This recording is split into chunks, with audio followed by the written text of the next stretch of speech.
Good morning and good afternoon. Welcome to another episode of Before Coffee. It's Friday. Happy Friday, everyone. And for anyone who celebrates also Boxing Day or the second day of Christmas.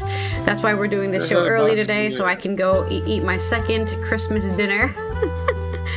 Which I have two dinners. I get to eat so much in these next 2 days. This is the first and only international game show, Before Coffee, a father and daughter podcast where we look up our stories right before we've started.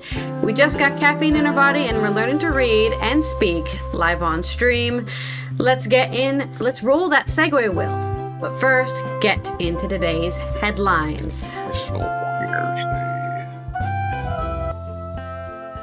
Today on the Friday news dump.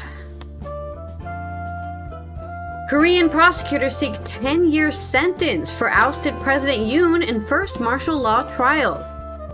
And mysterious undeciphered languages that still baffle experts. And today, the Epstein Files. We're going to talk about the Epstein Files as the Department of Justice has not released nearly as much as they're supposed to, and they're already removing at least 16 files that they showed us and then took them away, and now we can't find them again.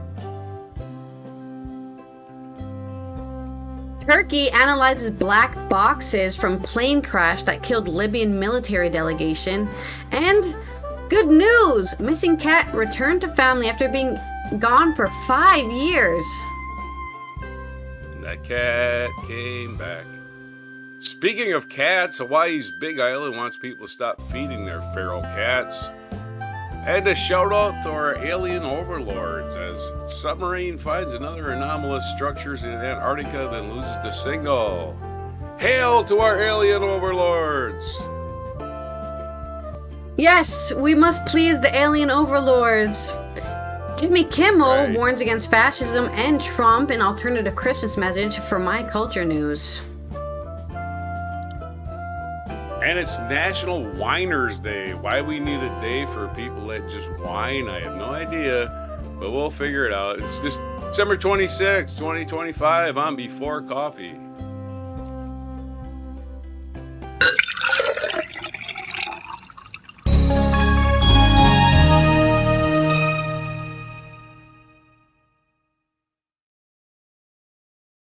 When I was 42, I felt old. What did you say? I said your sister is 42 today. Oh. I remember when I was 42, I felt old. I was a grandfather when I was 42. Yeah. 40. I think Omlin is having the same scenario if I can divulge that much as well.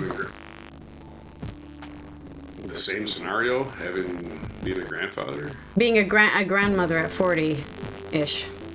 I mean. Oh.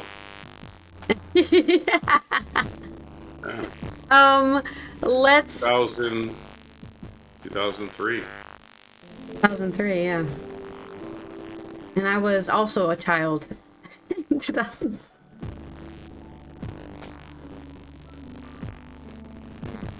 Yeah. Oh, actually, did you move over? Hey, why is your where you're sitting is different? It's fine. Where I'm sitting is different? Yeah, you're half off the screen. You're half off the screen. It's fine. You probably just moved your chair since yesterday. Let's roll our segue wheel for today's story.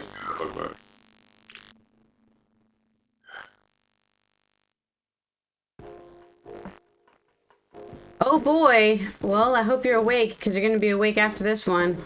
It's a limerick. You have to give me a limerick. Oh, okay. A limerick. All right. This first story is about the Korean ex-president who tried to attempt to do a coup, and then everyone said no thank you, and he got ousted out of his office. And now he's on a martial law trial because he did break martial law by trying to have a military coup. This is from Seoul, South Korea, by Hyung-jin Kim on AP News. An independent council today, on the 26th of December, demanded a 10-year prison term for South Korea's ousted president Yoon Suk-yeol in the first of 7 criminal cases related to his ill-fated attempt to impose martial law in 2024 and other allegations stemming from his time in office.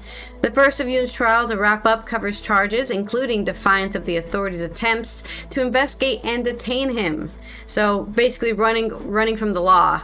Yoon's lawyers called the 10-year term request excessive and accused independent counsel Cho Yoon-suk's team of being politically driven and lacking legal grounds to demand such a harsh punishment. 10 years in prison, such a harsh punishment. There's people getting caned for scamming in... which we talked about that on, I think, Wednesday. Yeah. In Singapore. Yeah, in Singapore, which is why you that's a harsh punishment. Okay, going into what probably will be a very nice prison room, right? Because he's a freaking ex-president. They're not going to put you in the, with violent criminals. The court is expected to render a verdict as early as next month. I know most places treat certain classes of people differently, but Korea is just as guilty as everywhere else, right? I would say they're very commonly giving people special treatment in South Korea. Sadly, it is a huge problem. They're becoming a real problem. Yeah, you're right. Yeah. They're becoming a real vulture capitalists, Yeah. That kind of thing. I mean, like Samsung owns 80% of the GDP of the whole country or something like that. That's not a lot of competition going on. Right. Back to the story. Yoon faces other trials on accusation ranging from corruption and favor trading to rebellion, a grave charge that is punishable by life imprisonment or the death penalty, because Korea still has a death penalty.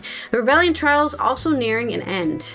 Yoon's martial law enactment brought armed troops into Seoul streets and triggered South Korea's most serious political crisis in decades. The martial law lasted only a few hours, as lawmakers managed to enter the National Assembly and voted to lift it. Yoon was impeached by the opposition-controlled parliament in December last year. It's technically still last year, so it's been a year since then, before he was formally dismissed as president following a constitutional court ruling this April 2025. On today, the 26th of December, independent counsel Cho's team requested the Seoul Central District Court to sentence Yoon to 10 years in prison on charges of obstruction of official duties, which is not letting people vote, abuse of power by calling martial law for... I think his defense was, there's a threat to democracy or something, or the state is being threatened, so I need people to get guns out, I guess. And falsification of official documents and destruction of evidence. Ooh. No, I destroyed the original documents. Here's some new ones I made. Yoon holed up at his residence and hindered authorities' attempt to execute a warrant for his detention for weeks after his impeachment. The standoff caused worries about physical clashes between Yoon's presidential security service and those attempting to detain him, and further deepened a national divide. Park Yok-soo, a senior investigator on Cho's team, called Yoon's actions an unprecedented obstructions of official duties. During the 26th December court session, Yoon's lawyers had said that the detainment warrant was invalid and illegal. You can arrest me, I'm the president, don't you know who I am? Yoon also faces charges that he sidestepped a legally mandated full cabinet meeting before declaring martial law. As in, you have to tell everyone in your cabinet, hey, by the way, I want to enact martial law. Does that sound like a good idea? And then the Secretary of State says, yeah, go for it, dude. And then they're also implicated in the the martial law. The fact that he was just like, if the president, get the general on the phone, activate the troops, that's what was illegal, right? That you can't do that in a democracy, anyways. You can't do that. Like impeaching people there. Yeah. He also ordered data deleted from phones used by those involved in the martial law imposition, because he probably explained his reasoning on why he was doing it, and that reasoning was probably really bad and not solid ground onto which to have martial law. So Yoon has denied those charges and maintained that his decree was meant to draw public support for his struggle against the main liberal opposition Democratic Party. That is not a reason to have martial law. The opposition saying, hey, we don't agree with how you're running the government is not a reason to say, that's it, I'm killing all the people in parliament. What? This guy needs to get his brain checked. I don't think he said he's going to kill people, did he? The Democratic Party, or the opposition, I should say, impeached some of his top officials and obstructed his agenda. They're allowed to do that. That's how democracies work. If they get the majority to vote people out, they can. We don't like what your Secretary of State's doing. We're having a vote to get him out of office. Oh, look at that. It passed with majority. He's not, that's it. That's not obstruction of his, obstruction of running the government. That's definitely not a threat to the country. Wrapping up a 6-month probe last week, Cho's team said Yoon plotted for over a year to impose martial law to eliminate his political rivals and monopolize power. Yeah, because that's the only thing he would have been doing with that martial law that he enacted.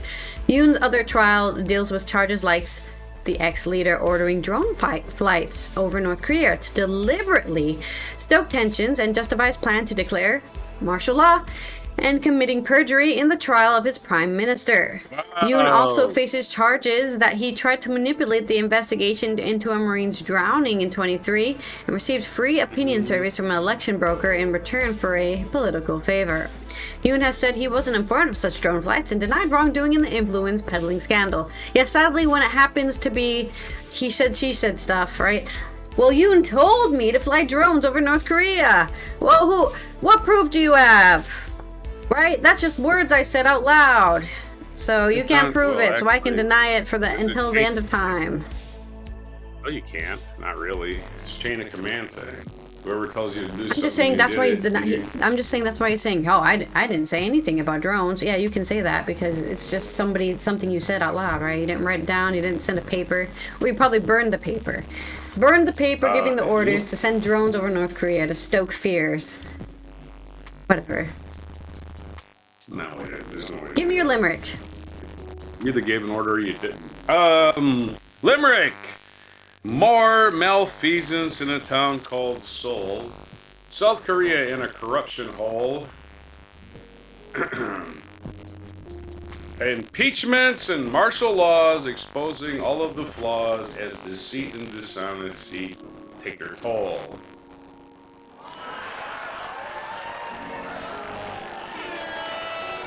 Can't read my writing sometimes. Great limerick. Okay, well, time to write another one. I'll try to read this story short because this is a short story. Or you don't even have to do one, honestly. Read it short? You're going to try to read it short? It's not gonna be a short story, slower. Well, let's see. Huh? This is by the Greek reporter, by Abdul Morid. There's some undecipherable languages that humans made that still baffle experts even with AI models helping them. Despite advances in technology and artificial intelligence, a number of mysterious undeciphered languages from ancient civilizations continue to puzzle scholars. These writing systems, left behind on stone tablets, seals, and pottery shards, often a glimpse into once thriving cultures whose voice remains silent due to the inability to decode their script. Experts like Svenja Bonman, a historical comparative linguist at the University of Cologne, work to reconstruct such ancient languages. Bonman studies the Epi-Olmec script from Mexico's southern coast. Although some inscriptions suggest the presence of early writing, the limited number of texts and lack of context makes the system exceptionally hard to interpret. Another example is the Indus Valley script, found in what is now India and Pakistan. Despite appearing on hundreds of artifacts, the symbols are short and offer no clear signs of grammatical structure. Whether they represent a full language or a system of symbols is still under debate. And then there's a picture, of course, of the famous Rosetta Stone, which has 3 different languages on it. So they were able to transpose the Egyptian to, I think, Sanskrit, and then to another language after that. And they were able to use those. That's what we need, right? We need somebody who has a translation of these ancient languages to another language we already know. Easter Island's Rongongo script adds to the challenge. Its glyphs depict birds, humans, and decorative shapes, but only a few wooden tablets survived, many of them damaged. Similarly, the Minoan civilization of Crete left behind 3 writing systems. Only Linear B, an early Greek form, has been deciphered. The others, Linear A and a Cretan hieroglyphic, remain unreadable. The Phaistos disc, dating back to around 1700 BC, is one of the most notable artifacts from this era. With its spiral symbols and a singular nature, it continues to defy interpretation. Yeah, the circular nature seems very specific, right? Like there's a reason you have to have it in a circle. I know there's some video game and fantasy languages that are based off circular writing. So it's really interesting that it's probably based off of this ancient 1700 BC, which would be almost 3,000 years ago, basically. Right, that's a long time ago. The Etruscan language of central Italy also remains largely unknown. While the script, derived from Greek, is legible, the language itself lacks close relatives, its meaning difficult to uncover.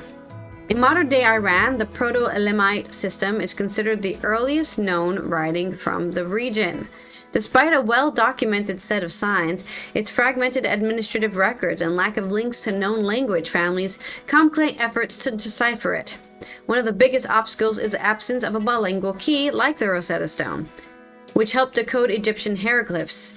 Bondman explained that without such a reference, it's difficult to match symbols with sounds or words. However, she said deciphering is still possible if researchers can find a link to a name of places, a ruler, a deity, or anything from historical records.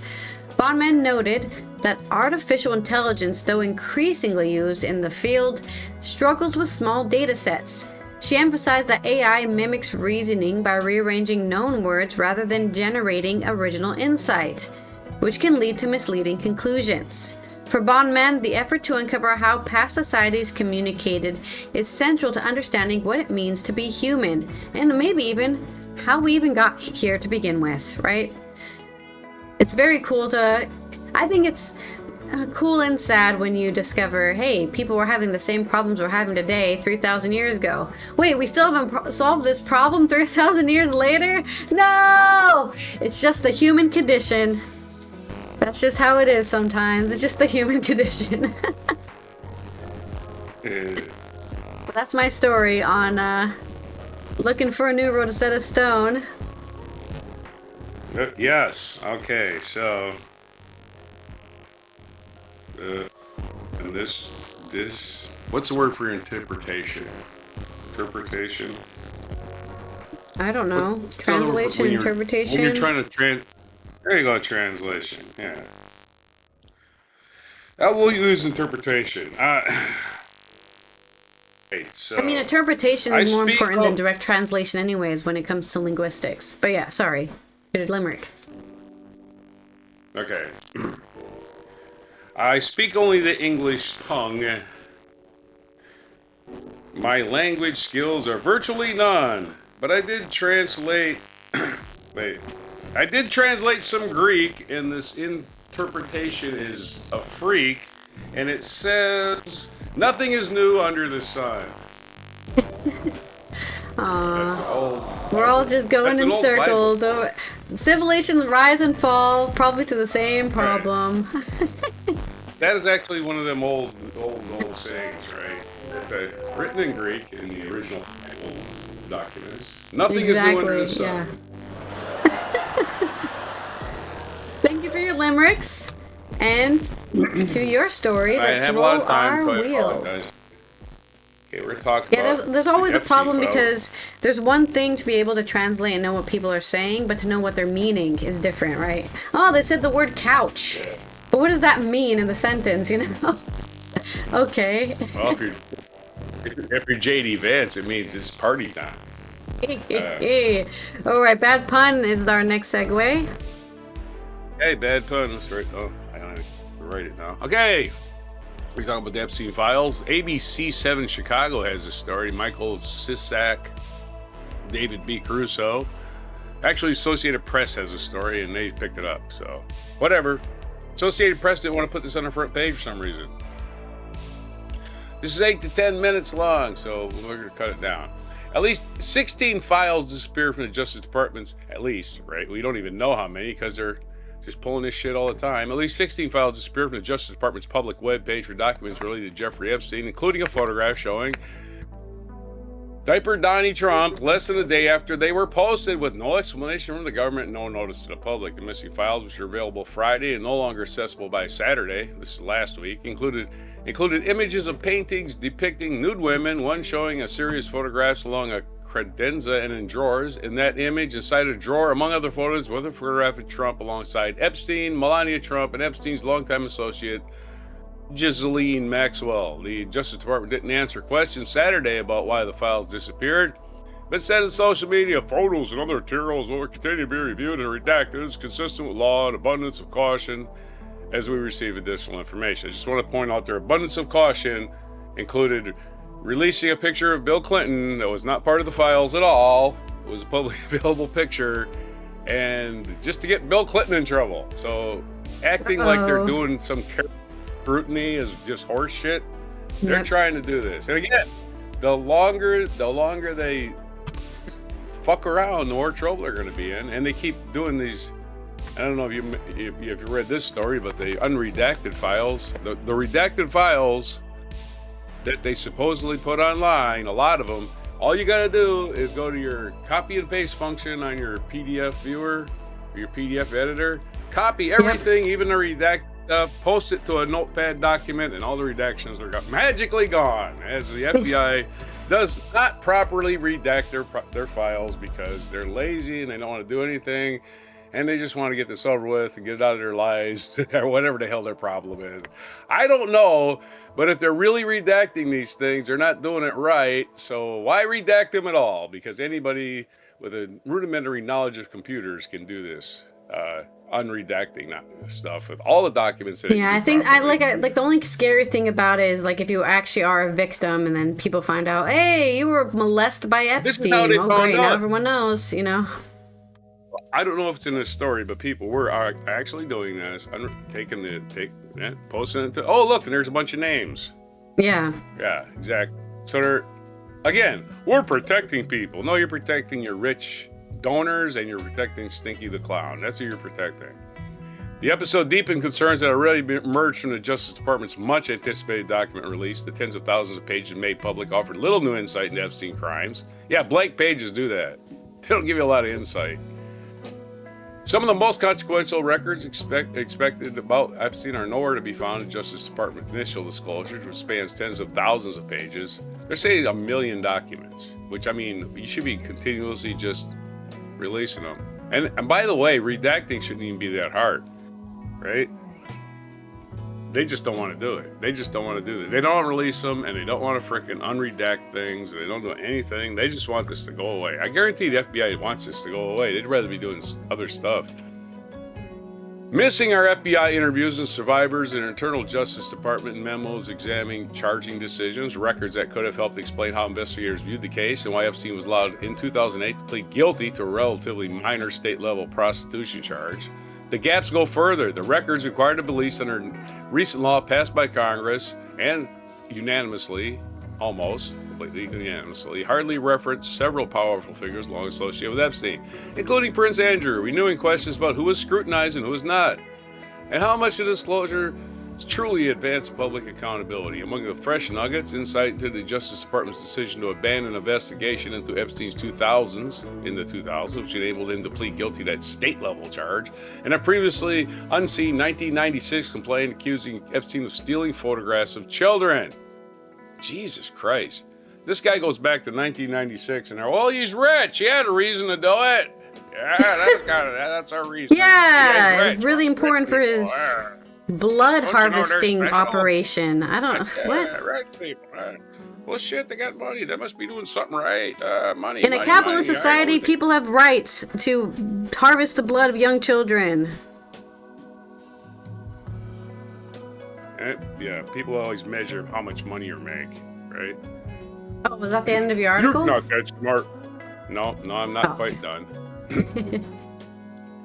The release so far has been heavy on images of Epstein's home in New York City and U.S. Virgin Islands, with some photos of celebrities and politicians. There was a series of never-seen photos of former President Bill Clinton. We got to see Bill Clinton's nips. Oh boy, Bill Clinton's nips in a hot tub. That's really exciting. Both have been associated with Epstein, but both have since disavowed these relationships. Neither has been accused of any wrongdoing. And of course, we know Bill Clinton has already come out and said, release everything in the Epstein files related to me. Do it now. Do it immediately. He's already said that. So what's he hiding? He's hiding nothing, obviously. But who is hiding something? The current resident of the White House is hiding something, obviously. His best friend. How does Epstein's best friends somehow just... Oh, I was his best friend. We didn't do anything together. The duplicity of this news media in America is astounding. They don't call anything out for what it actually is. They want to parse words or something. Let's call it what it is. Let's talk about a victim or two here. The approach angered some Epstein accusers and members of Congress who fought to pass the law, forced the Department to act. Instead of marking the end of a years-long battle for transparency, the document released Friday is merely the beginning of an indefinite wait for a complete picture of Epstein's crimes. I feel like, again, the DOJ, the justice system, is failing us, said Maria Lozardo, who alleges Epstein started sexually abusing her in his New York City mansion when she was 14. Many of the long-anticipated records were redacted or lacked context.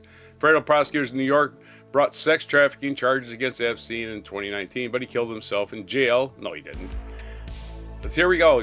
We've concluded that he killed himself in this article, which nobody believes. Even Trump says he didn't kill himself. Come on, what are we doing here?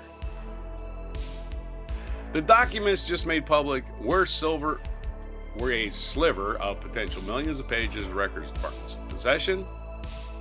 And one example, Deputy Attorney General Todd Blanche said Manhattan federal prosecutors have more than 3.6 million records from sex trafficking investigations of Epstein and Maxwell, although many duplicated material turned over to the FBI.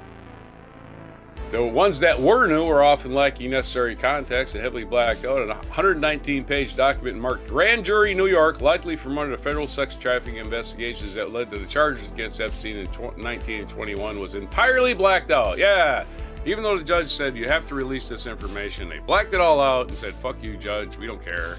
We're just covering for our daddy, our sugar daddy Donnie. He's going to make our lives better somehow. Trump's Republican allies seized on the Clinton images, including photos of Democrat singer with singers Michael Jackson and Diana Ross. Oh my God, not that! We already talked about that. There was also photos of Epstein with actors Chris Tucker, Kevin Spacey, and even Epstein with newscaster Walter Cronkite. We're not going to dig up Walter Cronkite and prosecute him. But none of the photos and captions with no explanation given why they were. Okay, he had pictures of celebrities. That doesn't mean the celebrities were doing anything. Rich guys take pictures of celebrities. You can't just say, oh, Chris Tucker's doing this and doing that. I mean, Chris Tucker's barely holding on to the career as it is. I mean, he had to take that Saudi money, remember that? Bad year to be Chris Tucker. First you took that Saudi money and now you're in Epstein Files. The media's records released so far show that federal prosecutors had what appeared to be a strong case against Epstein in 2007 and never charged him. Yeah, this shows we don't do our job because rich people are involved. That's basically what it shows. Let's do another victim here. One victim, 14 in ninth grade, and one told investigators about being sexually assaulted by Epstein while she initially resisted his advancing during a massage. Another, then 21, testified before grand jury about Epstein hired her when she was 16 to perform sexual massage, and now she had gone on to recruit other girls to do the same. For every girl I brought to the table, he gave me $200. They were mostly people she knew from high school, she said. I told them that they were underage. Just lie about it and tell them you're 18. So again, these people are just guilty of this shit themselves. They can sit there and say they were under the I was under the sway of Epstein. A $200 bill? That's $200. You know, I don't understand how people just think money is going to make their lives better. It's never happened in the history of anything. Even rich people will tell you they're not happy because they're not rich enough. Money is not happiness. Anyway, there's your, I cut a lot of it out, but it was a longer story. And there's a lot of documents still to be released, and so far they've just been covering shit up, and it's really bad when they think they have to freaking lie to you, and you think you're going to believe it, in spite of all evidence that nobody believes that they're not covering this up. Nobody believes anything about this government anymore, except the cult members, who basically are a bunch of KKK people at this point. So as our government fails, we got 3 more years of the same government. Yay! Okay. My pun is... Pun! What's the best kept secret of all time? That Trump's a perv? Well, why would I tell you? You got me there. Hold on, it's Homer. Homer's laughing. Why shouldn't you tell any secrets in a cornfield? Corn, there's too many ears in the corn. Yeah, there are too many ears. That's the easy one. Right.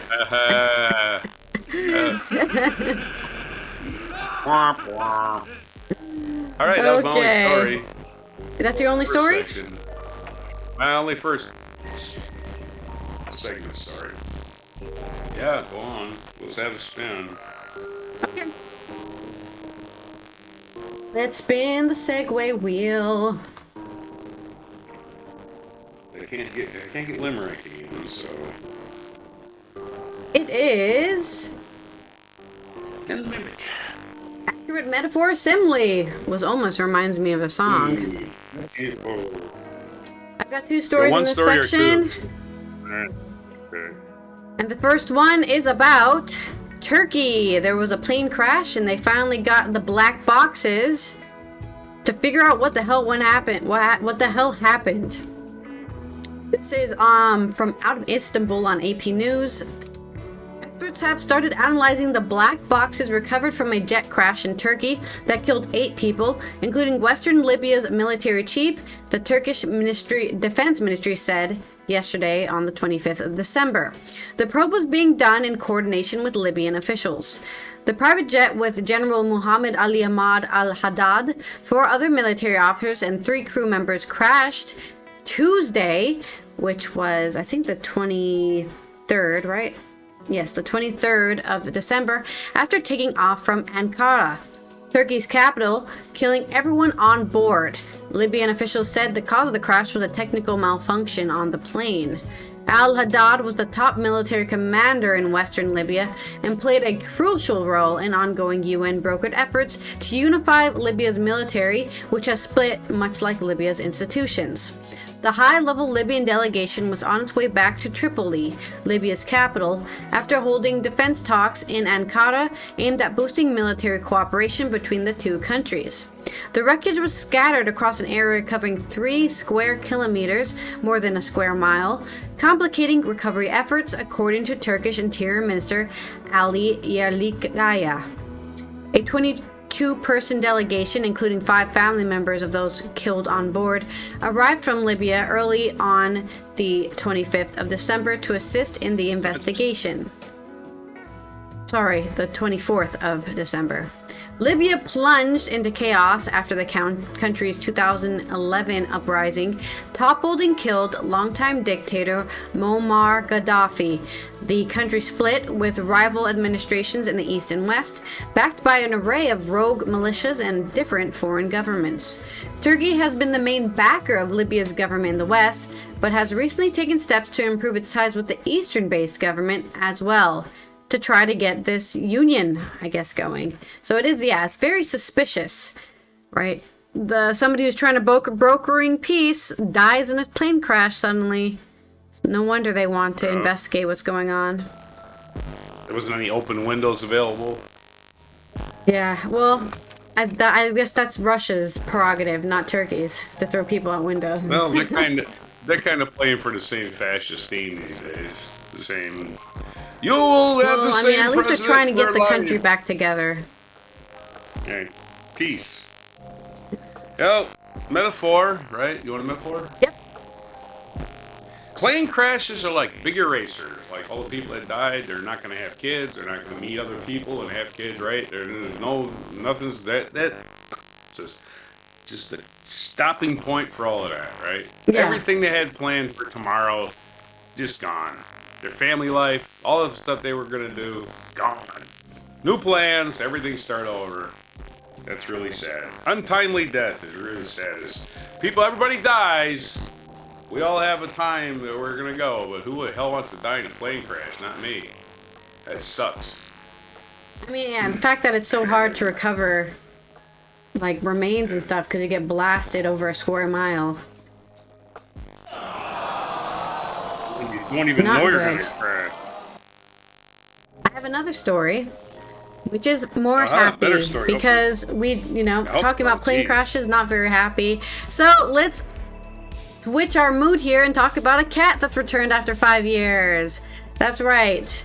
This is from Jody Bradley on Cambridge News. Her owner thinks it's a Christmas miracle. A Christmas miracle cat has been reunited with its family 5 years after going missing. Black cat Bindi vanished into thin air from her home in Haddenham, Cambridgeshire, on August 2020. But she has now been found just in time for Christmas. Owner Jilly Fretwell, 29, said, "She used to go out for a couple of hours and then come straight back, so it was really odd for her to be missing for more than a day. We were really left in the dark." Despite posting appeals on social media and searching local walking routes for several months, the Jilly was unable to find her beloved pet.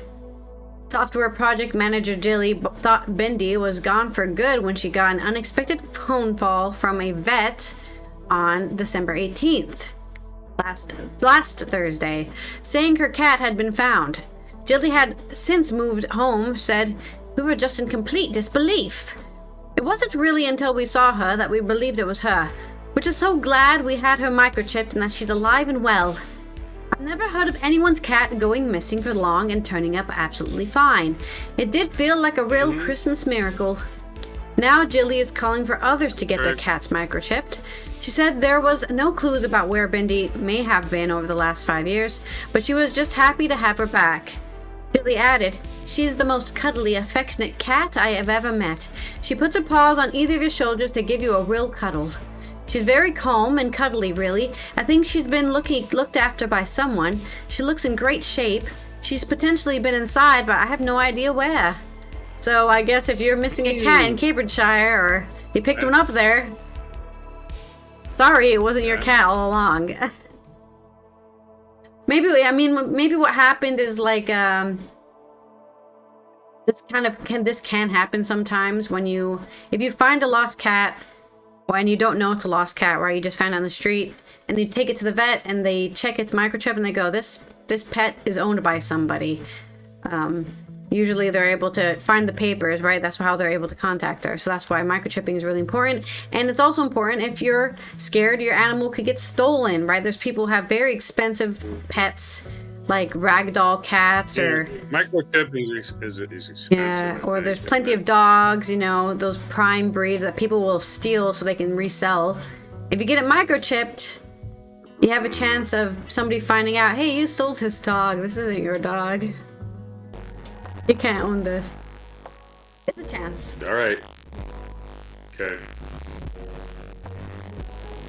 The dead silence tells me you're done. Well, you said okay, so I thought you were trying to say something. Oh. I was not talking so you could speak. Okay, so you're not. All right. I'll be quiet. No, I'm done with the story. You just said okay, right. So it sounds like you were being impatient because you wanted me to shut up. This is easy metaphor. This is easy metaphor because cats. There's when they say about. Well, you say this about cats. They always land on their feet, which is actually literally true. And in this way, figuratively. Yeah. This way, She fell down and she got back up, back on her feet. And the cat came back, the old song. And the cat came back.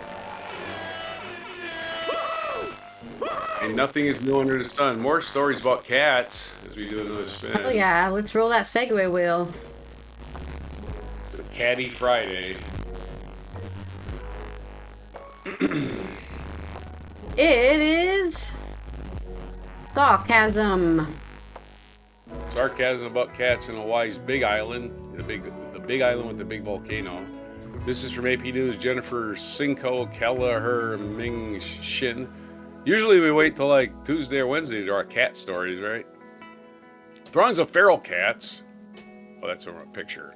A Hawaii County law set to take effect at the start of New Year. It bans feeding feral animals on county property as an effort to protect native species, such as the endangered goose called the nini, from a super predator introduced in the islands by the Europeans in the 18th century. But the measure doesn't sit well with many cat lovers, including the driver of a Subaru. That's their claim to fame. I'm the driver of the Subaru. Liz Swan, not the football player, Liz Swan, who has been feeding feral felines in the Big Island for 33 years.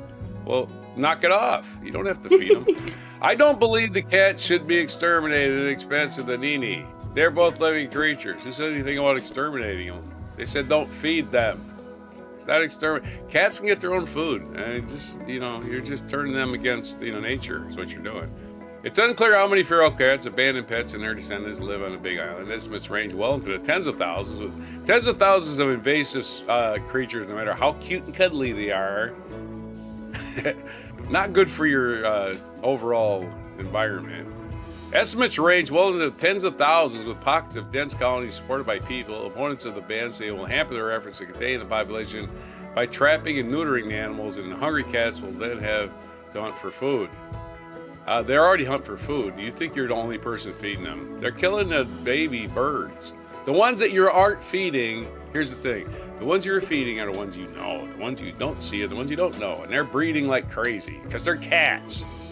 About 200 cats live in the Kalakaki transfer station and recycling center, not far from the bustling tourist district of Kona. Swans show up every late afternoon with water and kibble.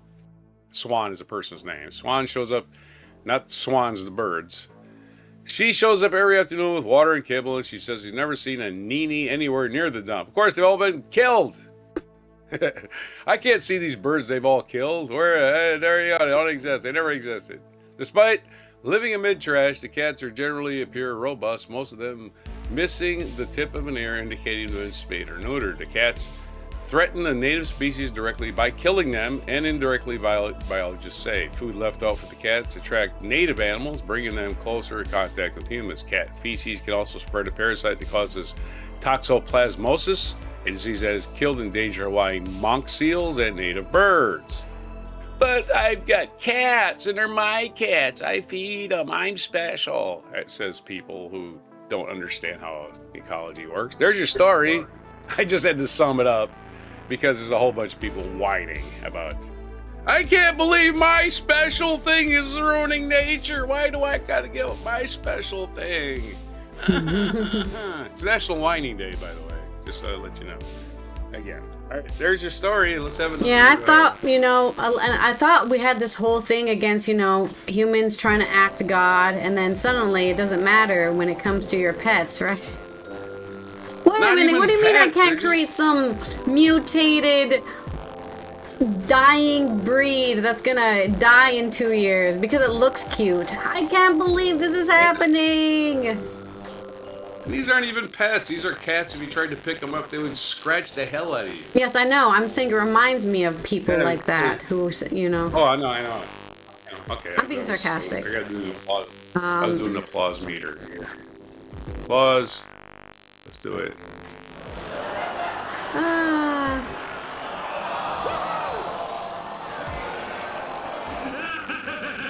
Okay, next story. We're going to talk about even farther away in different part of the world, Antarctica, where nobody lives. Earth.com, well, no humans live. Earth.com submarine finds an anomalous means not very common or very strange and unique, perhaps, structures in Antarctica, then loses the signal. This is Raquel Brandow of Earth.com. An unmanned submarine mapping West Antarctica's Dotson ice shelf reported strange under ice structures, then went silent 10 miles beneath it. The vehicle, called RAN, had spent weeks scanning an ice area, roughly 50 square miles, revealing patterns that upend simple melt models.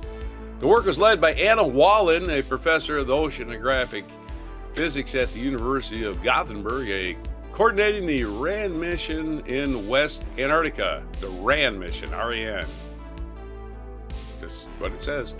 Her research focuses on how ocean currents erode ice shelves and from below, changing glacier stability, future sea level. RAN is there we get it.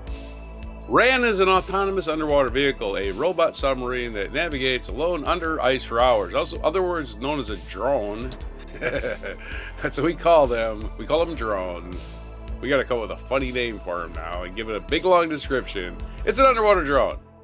During 2022, campaign RAN spent 27 days weaving under Dotson's floating ice, eventually reaching about 11 miles into the hidden cavity. The mission aimed to explain the sharp contrast between Dotson's thick, slow-melting eastern side and its thinner, fast-melting western side. Using sonar, RAN mapped 54 square miles of ice underside beneath Dotson ice shelf. That's roughly the same size as 7,000 football fields. I don't know what that is. But the maps revealed flat plateaus, terrace steps, and teardrop-shaped pits, all carved by basal melting that attacks the ice from below. In the east and center, RAN saw icy terraces stacked like steps, and west looked smoother with channels and scoop depression. None of these terraces or teardrop pits show up on satellite image, so they had to remain completely hidden under RAN's mission. Of course, they're under the ice. You can't see it from satellites. You'd have to be really, really exact to figure out what was going on under the ice from a satellite. Oh boy, what the hell just happened? My story just closed. All right. Satellite altimetry over Dotson shows that melt channels lose ice at about 40 feet per year, a thinning pattern linked to warm water. Analysis of measurement under Dotson indicates ice shelf added 0.02 inches to sea level between 79 and 2017. The under ice maps show that this warm inflow focuses erosion on Dotson's water side. Let's talk about the thing disappearing now. All of what the ice looks like is not interesting to me. Satellite records show that some of these cracks have been open since the 1990s, and older fractures carry the deepest melt scars. Because most computer models that melt in broad strokes, they often overlook how fractures and channels steer warm water and concentrated damage. They're not telling me about losing the signal. Okay. Despite these hazards, the team completed 14 successful under ice missions of RAN in 2022 with RAN 20, bringing back a data set for glaciologists and oceanographers. When the researchers came back to Dotson, RAN was sent on a mission beneath ice to extend maps and measurements. To see RAN disappear into the dark, unknown depths below the ice, executing her tasks over 24 hours without communication is, of course, daunting. When RAN did not appear at the pickup point, attempts to contact the vehicle failed and searchers found no signals or debris. Because there was no feed, the team can speculate about the cause, ranging from mechanical failure to a collision with ice ridges. Despite the laws, RAN's earlier missions transformed the team's view of how ice and ocean interact in a remote cavity. I say it was captured by aliens who live under the ice, but that's just me and my wild speculation. As somebody from outer space has to rescue us from what humans keep doing, which is just the same stupidity we've been doing for centuries. Trying to acquire wealth for ourselves and screwing the planet. Yay! All right, there's your, let's have your sarcasm for it. I already got some sarcasm there, but I'm going to say I feel like, yeah, you're already pretty sarcastic. Yay! Wow, this is great. Glad we figured that out. Aren't humans just amazing? Let's have the sarcasm. I sent you a movie, but out of clip, by the way. Okay. I've got your video. All right. Great job, everyone. Oh, okay, that was a sarcasm? Nice, all right. Well.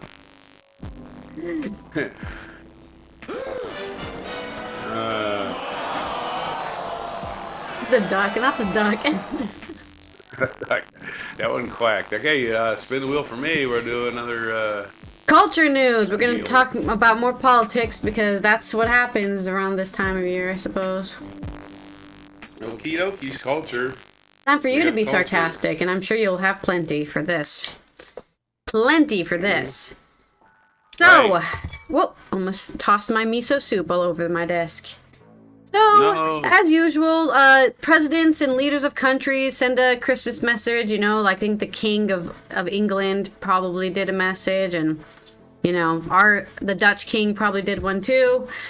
I don't really pay attention to such things, but I saw some news stories here on Your News Culture about Jimmy Kimmel, who's not the king or leader of anything except for a show that he's on, and he had an alternate message to Donald Trump's message. This is from Tokunbo Salako. U.S. talk show host Jimmy Kimmel targeted fascism and, unsurprisingly, Donald Trump in his alternative Christmas message broadcast on Britain's Channel 4 television network. So he didn't even do it from the U.S., he did it from the U.K. U.S. comedian and talk show host Jimmy Kimmel has renewed his war of words with Donald Trump in a British television address known as the Alternative Christmas Message. In a speech broadcast on Channel 4, which has the best shows in my opinion, if you want to watch some good British television, Christmas Day, Kimmel warned about the rise of fascism and took aim at the U.S. president, who said he behaves as if he's a king. From a fascism perspective, this has been a really great year, he said. Tyranny is booming over here. Channel 4 began in a tradition of airing an alternative Christmas message in '93 as a counterpart to the British monarch's annual televised address to the nation. Channel 4 said the message is often a thought-provoking and personal reflection pertinent to the events of the year. Yet again, why Channel 4 is the best channel.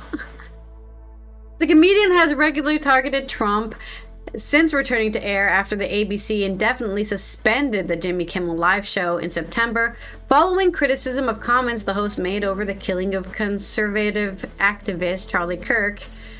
Kimmel made remarks in reference to the reaction to Kirk's shooting, suggesting that many Trump supporters are trying to capitalize on the death. And you just have to look stage right to Mrs. Kirk, former, what do you call it?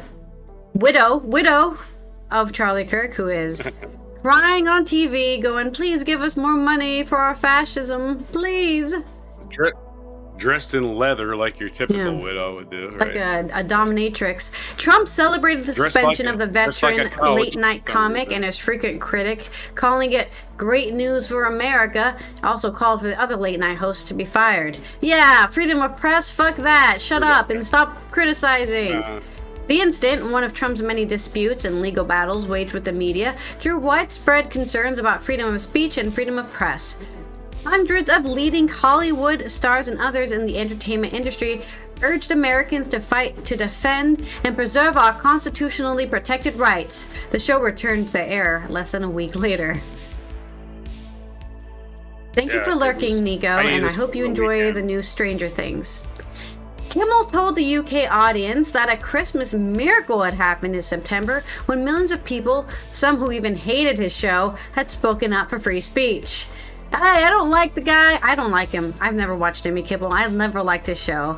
But taking him off air because he insults you is not a reason to take him off air. Take him off air because he's not funny, you know? Right. The thing is, if you suppress unpopular speech, that's what the First Amendment is for. It's for unpopular speech. It's not for, I love everybody. Oh, that guy. I have a real problem with all media in this country. But anyway, sorry. Okay. We won, the president lost, and now I'm back on the air every night giving the most powerful politician on earth a right and richly deserved bollocking, he said. Channel 4 previously invited whistleblower Edward Snowden and Iranian President Mohammed Ahmadinejad to deliver alternative Christmas messages. Kimmel, who said he didn't expect Brits to know who he was, warned that silencing critics is not just something that happens in Russia or North Korea. I mean, it happens more often in the UK because they don't actually have those laws. It's kind of like a gentleman's agreement. Hey, you can't do that, but then they still kind of do it. Despite the split that led to American Revolution 250 years ago, which has nothing to do with what's happening in the US right now. Well, kind of does. Tariffs. Yeah, I know, but that's caused by the US. The UK didn't raise tariffs against the US, and then I'm just saying. Anyways, it has nothing to do. Well, they did. Well, let's not talk about it, but it is kind of. No, because it's not. Yeah, it's nothing to do. It has nothing to do. He said two nations still shared a special relationship, and I mean they always say that, and urged the UK not to give up on the US as it was going through a bit of a wobble right now. I mean. Yeah, the UK is never going to let go of the US because without the US, the UK has no power. And I can say this as somebody who studied the UK for 3 years. The US is... They used to be an empire that had the sun never set on the British Empire, but it's been a while since that's been a case.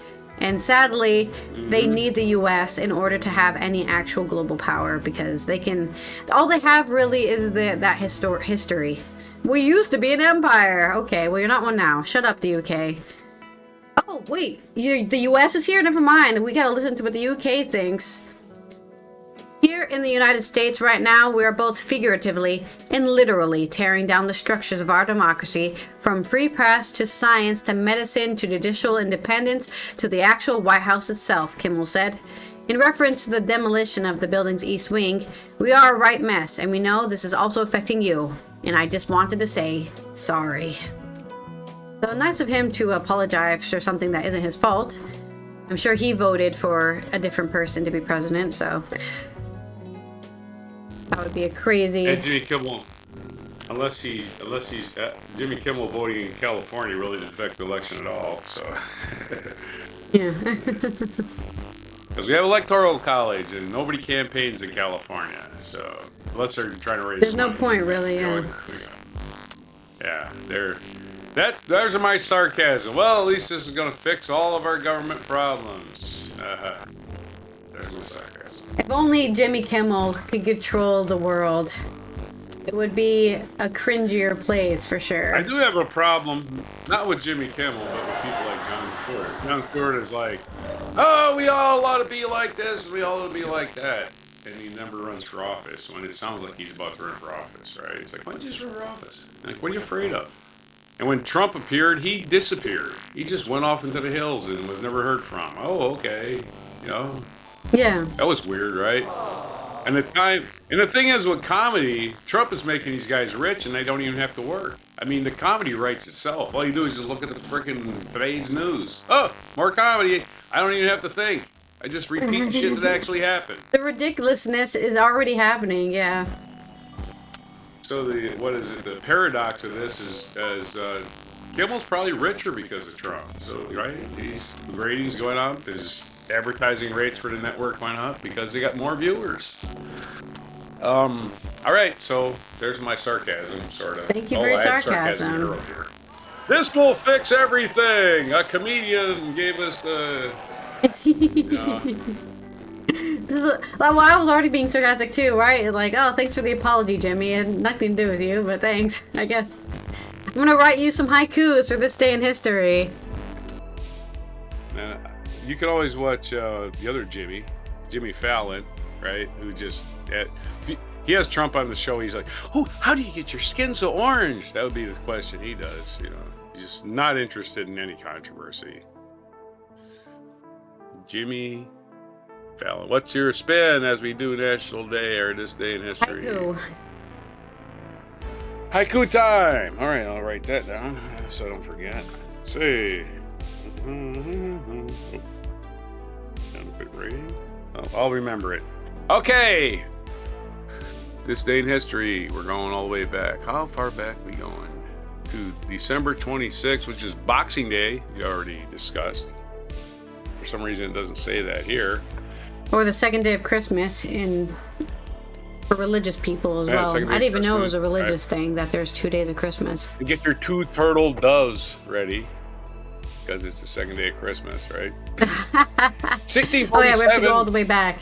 We have to go through the rest of the days again until January. In 1647, Charles I and the Scots reached a secret agreement whereby the Scots offered to support the king's restoration to power and return his acceptance to Presbyterianism in Scotland and his establishment in England for 3 years. It was a setup. Whatever. 1791, mathematician and inventor Charles Babbage, who was credited with having conceived the first automatic digital computer, was born in London.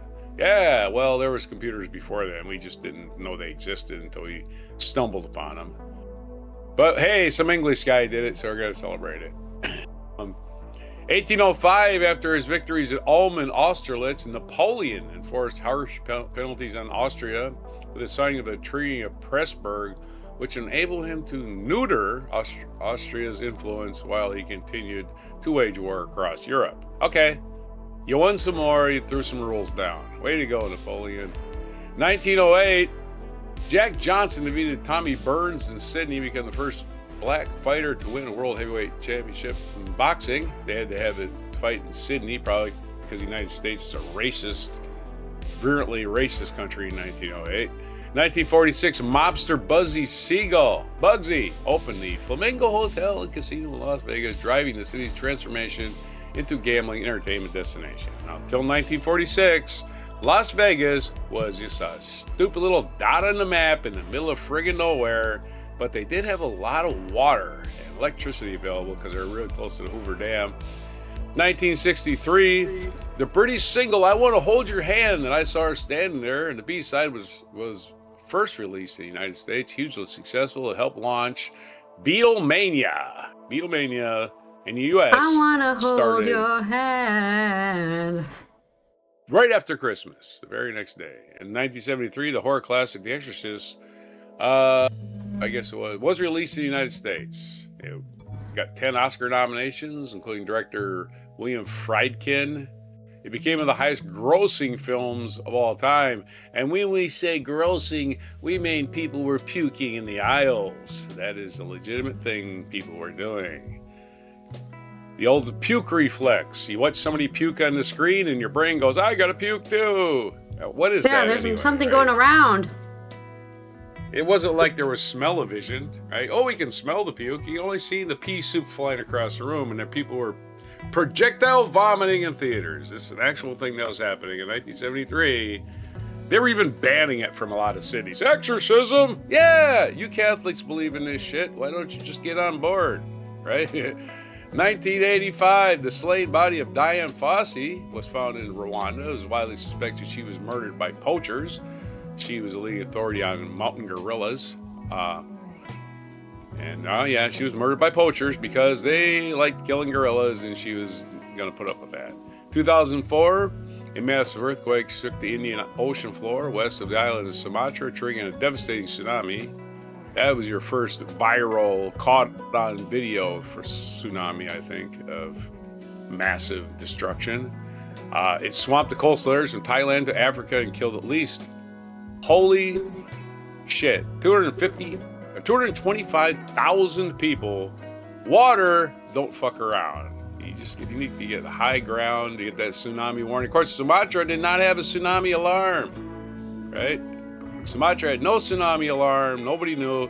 But they, the smarter people said, hey, the tide just went way, way out. What the hell's that? There's no tide. Where'd it go? I wonder if it's ever coming back. That thought should have entered your head and flashed in like 0.05 seconds in your brain. And you said, let me get the fuck out of here. Because if there's an earthquake, just don't be near the water. Just be safe, Yeah, they don't know, man. There's just people at the beach, and there was no warning. There was no siren. It's like, well, but again, if you knew the fish are flopping around in the sand because all the tide went out, that's a warning. 2006, Gerald R. Ford died in California. He was the 30th president of the United States and the country's only chief executive who was not elected as either president or vice president. We're probably getting another one of those pretty soon. 2012, Shinzo No longer Abe made. began his second term. Shinzo Abe? What's that? You said, where do you get one of those? I said, they're no longer made. Oh, yeah. Well, no, you just impeach Stinky the Clown and Shady Vance, and you let Shady Vance pick somebody to be his vice president, and Congress takes care of the rest. We don't want these clowns running the country anymore. Are you serious? I can't believe anybody voted for him in the first place. Just absolute clown show.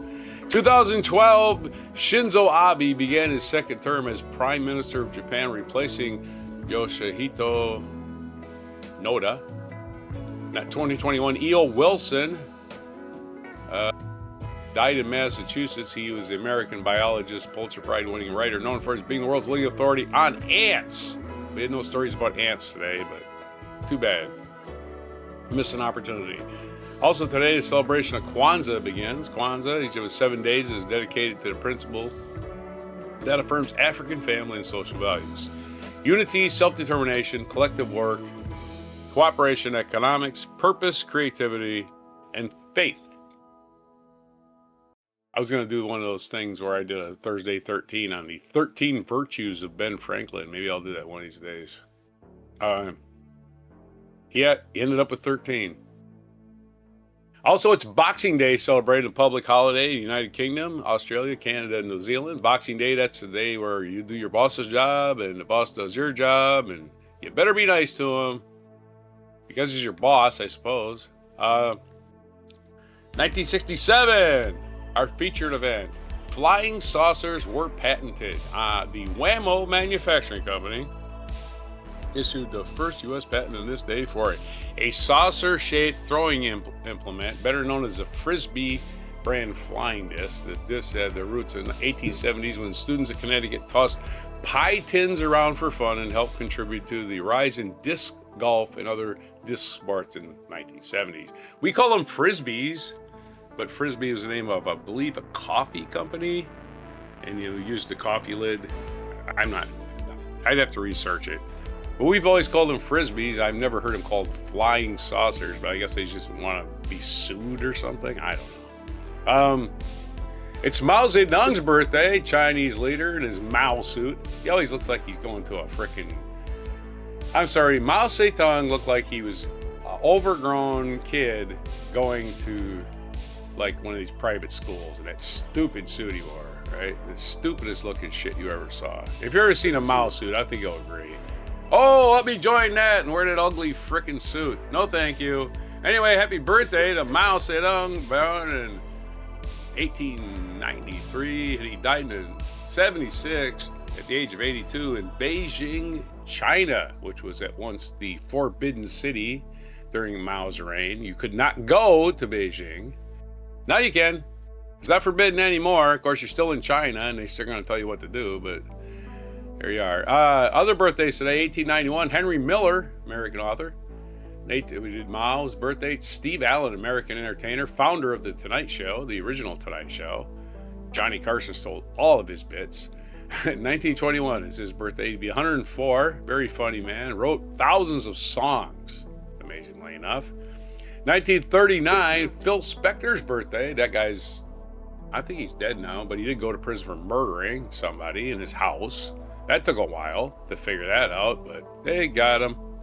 1956 is the birthday of humorist and essayist, 1956, sorry. Humorist and essayist David Sedaris. And don't forget his sister, who had that show Strangers with Candy. They're both very funny. They're National Whiners Day today, National Thank You Note Days. Thank people for the stuff that they gave you yesterday, and National Candy Cane Day. And so I guess also complain about what you got. Today. Right, complain. Well, it's Whiners Day. It's Whiners Day and it's Thank You Day, so it's both. So that's everything. Your whining, your complaining, your haikus, your technical glitches, your limericks, everything for December 26, 2025 and before candy canes. Candy cane. Minty. Yeah, I can't. Myself, I'm like, one candy cane, I'm done. That's enough for me. Too much. They need to come with more flavors besides. Yeah, there are some really good ones. Yeah, there are, like I talked about it before, you know, there's like some caramel flavored ones and stuff like that. They don't sell candy canes here. They're not really a thing, so I don't think I've had a candy cane in a very long time. So appreciate your candy canes, people. Get those cavities. Yeah. Make those dentists rich next year. You have a haiku, right? Yes, I have 3 haikus for you. 3? Man, I gotta use my first extra haiku is soundboard. Whirling through the air, patented joy takes flight. Frisbees shape the game. I have no idea they were called. What were they called before? What did you say they were called? Flying saucers. I thought they were always called frisbees. I had no idea they were panned as flying saucers. I'm pretty sure Frisbee was either the name of a coffee company. Oh, interesting. Let me ask the internet. Red banners unfurl. The shadow of ancient hills. A revolution. Of course, Mao Zedong famously killed all the landowners. Hey, you're an artist? You're an artist? Wait, you're a guy that makes chairs? Wait, you're a guy that makes this and that? Nope, you're a farmer now. Yeah. We don't need chairs anymore. That's what communism. We need farmers, damn it. I don't want to simplify communism to that, but anyways. That's basically the people who are communist and believe in communism celebrate Mao Zedong because he gets rid of landowners. That's what they famously do. Nobody's perfect. Not a single leader, including democratic ones, are perfect. Idealism does not work with humans. It's been proven time and again because they're all selfish. And then my next haiku is Year's End whispers soft. National Whiners Day calls. Voices rise in jest. Ooh, there you go. I can't believe you got me socks for Christmas. I got really great presents. I got new yoga clothes, and of course, my glasses. Robert paid for my glasses, so. But that was ages ago. I just put the glasses case in a box, and then I said, "Oh wow, new glasses." Well, I was already wearing my glasses, so. I didn't get what I wanted because. You're really expensive, the dude sweater? Yeah, I have it on a bookmark, and I'm like, maybe one day I'll be able to afford that. Well, Melanie thought you were going to buy it. I told her the same thing. I wasn't going to buy it. Really?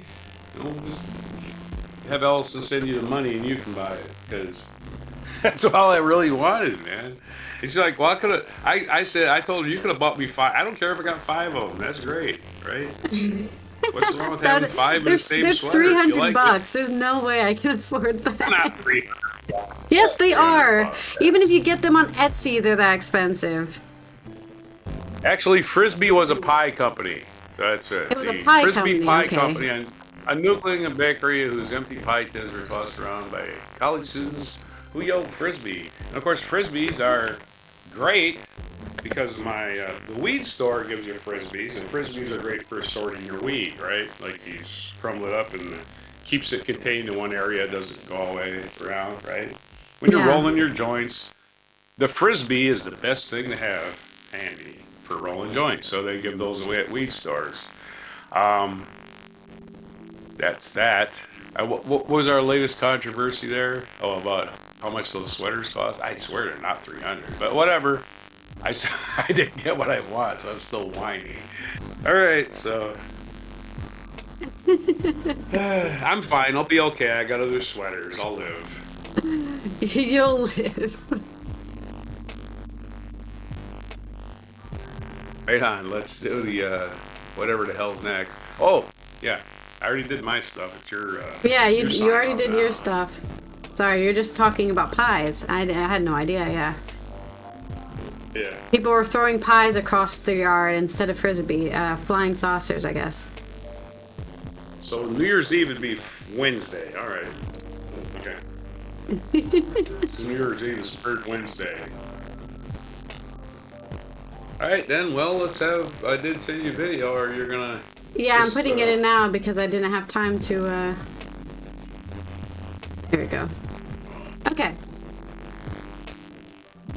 Let me check if there's any international days, because I know there weren't any this week, but there might be one on Sunday or Saturday. Yes, there's one tomorrow. The International Day of Epidemic Preparedness. Oh, you know that thing? I mean, if we want to keep on hitting on Trump today, he defunded the pandemic reaction, and then the pandemic hit after him. Right, and then nobody was ready for a giant pandemic, and Biden had to get shit in gear really quickly because it was going down. Obama had a pandemic response team, and Trump totally disbanded it. Got rid of it. Yeah, exactly. Right.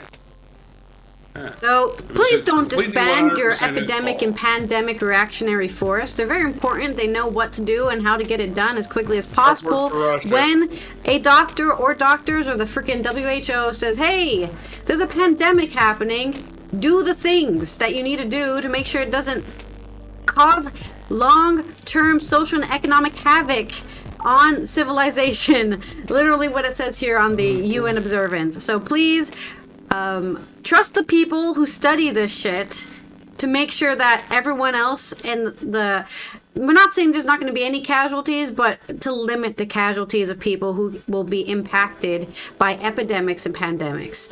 Of course, COVID has become an epidemic, as in it's going to be a permanent part of our life now, because we just let it spread and mutate over and over again. And that is our Friday news dump. We will see you on Mucking Fun Day next week for more news. Take this time to not care about the news at all over the weekend. And of course, don't forget to subscribe to the Before Coffee podcast channel. Subscribing to our channel shows YouTube that you care about watching our show and that people are watching our show. So if you subscribe, they know, and then they'll put us on more people's pages so we can get more people watching the show. I appreciate all the support we have so far for everyone who watches the show. Don't forget to turn on those notifications if you do subscribe so you know when we go live and post a video. Support us on Patreon if you want to do that. And here is our mic drop moment. I wonder whose children that is, those child actors. They're in their 40s by now, though, right? Probably, yeah. Back in the 90s. This was made back in the 90s when David Carvey was a regular. Phil Hartman was on it, so you know it.